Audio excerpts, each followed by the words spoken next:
विद्यार्थियों, ऑनलाइन कक्षा में आज आपका स्वागत है। आज तृतीय वर्ष के विद्यार्थियों के साथ में रूबरू हो रहे हैं।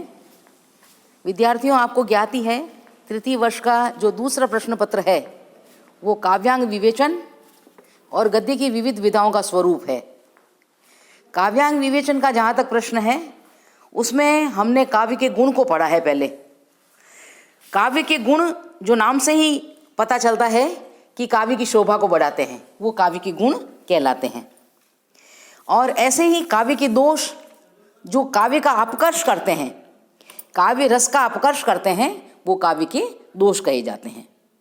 यानी जिससे काव्य निंदित हो, हेय हो, हीनता से ग्रसित हो, वो काव्य के दोष कहे जाएंगे।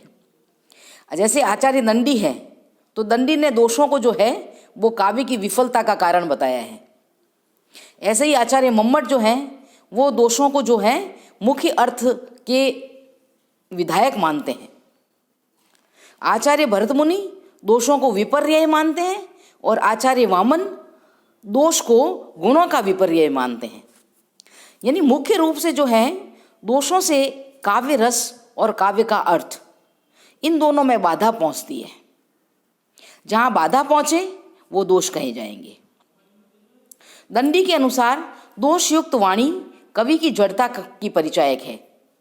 आचार्य वाग्भट ने दोष को विष के समान बताया है। अब ये विष के समान दोष जो हैं इनकी संख्या कितनी है, तो इस संबंध में आचार्य एक मत नहीं है। जैसे आचार्य मम्मट दोषों को 3 वर्गों में विभाजित करते हैं: शब्द दोष, अर्थ दोष और रस दोष।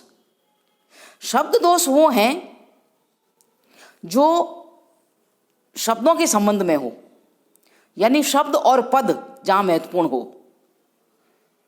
ऐसे दोष 16 प्रकार के हैं। कुछ हमारे कोर्स में है।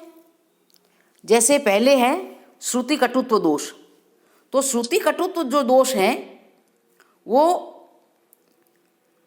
श्रुति कटुत्व दोष जो है वो सुनने में कड़वा लगता है, बोलने में कड़वा लगता है, वहाँ श्रुति कटुत्व दोष होता है। कठोर वर्ण युक्त शब्द, दुष्ट शब्द, ये श्रुति कटुत्व के उदाहरण है। जैसे एक उदाहरण मैं आपको दूं कि कवि की कठिनता कर्म की करते नहीं हम दृष्टता।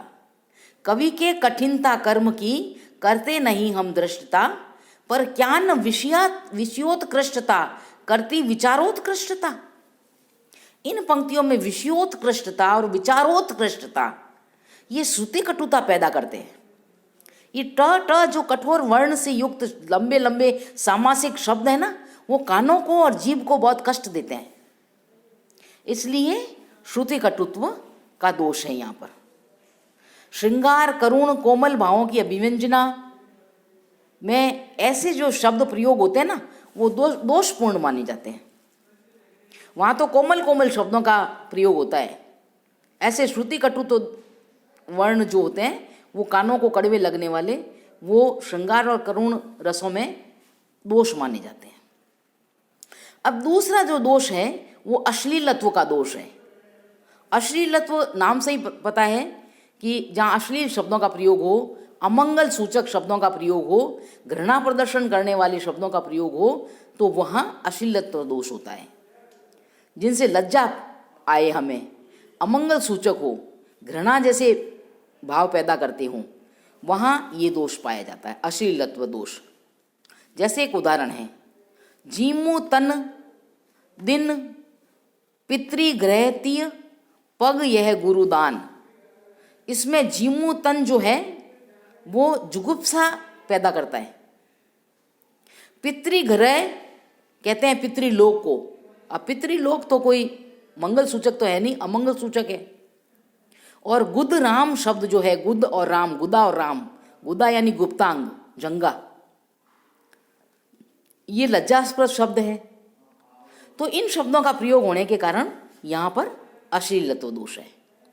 विद्यार्थियों, ये दोष जो हैं वो काव्य के रस और काव्य के अर्थ को बाधा पहुंचाते हैं। अब ऐसे ही ग्रामत्व दोष हैं।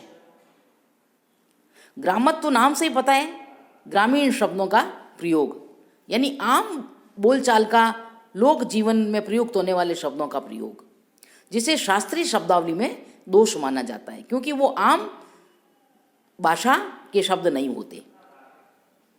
जैसे विशेष ग्रामीण अंचलों के शब्द, इनका बार बार प्रयोग होने पर शास्त्रीयता बाधित होती है, क्योंकि वो विशेष काल स्थान खंड के शब्द होते हैं, ग्रामीण लोक जीवन के शब्द होते हैं, तो यहाँ शास्त्रीयता बाधित होती है, शास्त्रीय शब्दावली में बाधा उत्पन्न होती है।